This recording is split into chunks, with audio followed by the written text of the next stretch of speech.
Property finding e immobili off market. Cosa sono e perché devi conoscerli?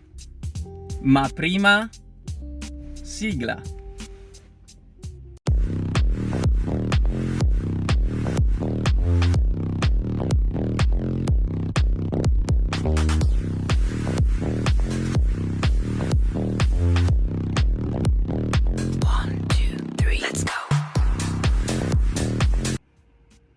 Ho appena formalizzato l'incarico da Property Finder e desidero condividere con te l'episodio che ho appena riportato ai miei clienti e che ben rappresenta le mansioni del Property Finder.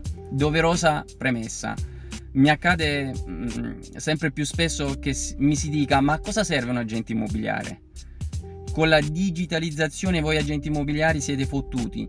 Con i portali immobiliari il vostro lavoro sparirà. Bene, per dare una risposta è mia abitudine esporre fatti realmente accaduti nella mia quotidianità, anziché raccontare favole pervenute dall'amico, dal cugino, dall'oratore del bar e ipotesi varie. E così farò anche questa volta.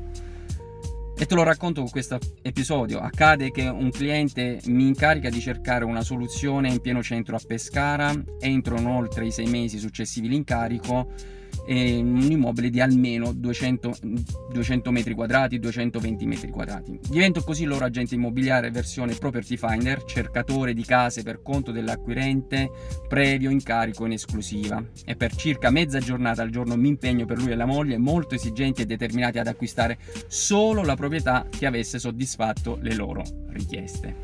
Certo, missione impegnativa trovare la soluzione giusta, ma se non avessi ritenuto possibile fattibile portare a compimento positivamente l'incarico di ricerca, avrei rifiutato di lavorare per loro sin dall'inizio. C'è da dire che il servizio di property finding non ha nulla a che vedere con le normali mansioni di un agente immobiliare tradizionale. Di fatto il property finder ha delle peculiarità che altri non hanno, come quello di scovare ad esempio gli immobili off market, e mi riferisco a quegli immobili che sono in vendita ma non sono sui canali pubblicitari standard, sono invisibili. Per maggiori informazioni ti rimando al video dedicato, richiedi link nei commenti. E dunque avvio la ricerca quotidiana e in meno di una settimana, e non mesi o anni come sento dire da chi cerca casa, trovo, o per meglio dire genero, la soluzione perfetta per il cliente che mi aveva incaricato di trovargli l'appartamento. L'immobile non solo non era in vendita off market, non sul mercato, ma proprio non esisteva come tipologia in quel momento nella metratura richiesta, soprattutto entro i 6 mesi successivi all'incarico. Vi ricordate? Da cercare e trovare soluzione di 200 metri quadrati in Pescara entro 6 mesi. A quel punto mi torna in mente un mio amico investitore che aveva appena acquistato un immobile di circa 330 metri quadrati.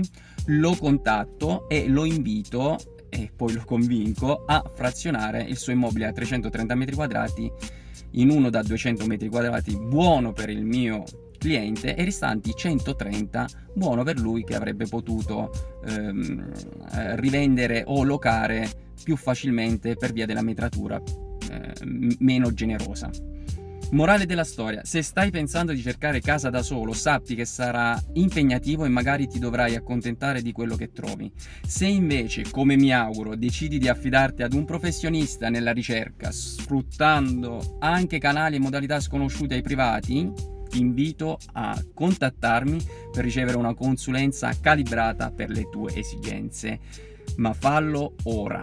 Contattami ora. Colgo l'occasione per porre l'accento sull'operato dell'agente immobiliare che ha generato soluzione per l'acquirente, generata dal nulla di fatto, da solo non l'avrebbe trovato mai, soprattutto entro 6 mesi. Soluzione per il venditore, generata dal nulla, da solo avrebbe trovato difficoltà a locare o vendere una metratura così generosa, visto i tempi che corrono. Funzione economica sociale.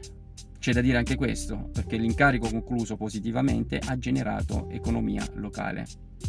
Quindi, se cerchi l'agente immobiliare capace, contattami ora.